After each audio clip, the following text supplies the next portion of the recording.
ধিমা এখন ঘুমোচ্ছে আর এরই মাঝে আমি আমার ব্রেকফাস্ট সেরে নেব।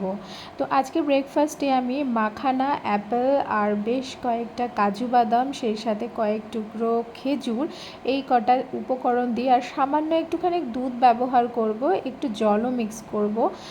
এটা দিয়ে আমি স্মুদিটাকে রেডি করে নেব। এটা কিন্তু পেটটাকে অনেকক্ষণ ভরপুর রাখে আর এবং তাছাড়া মাখানাতে থাকে ক্যালসিয়াম, প্রোটিন, ম্যাগনেসিয়াম।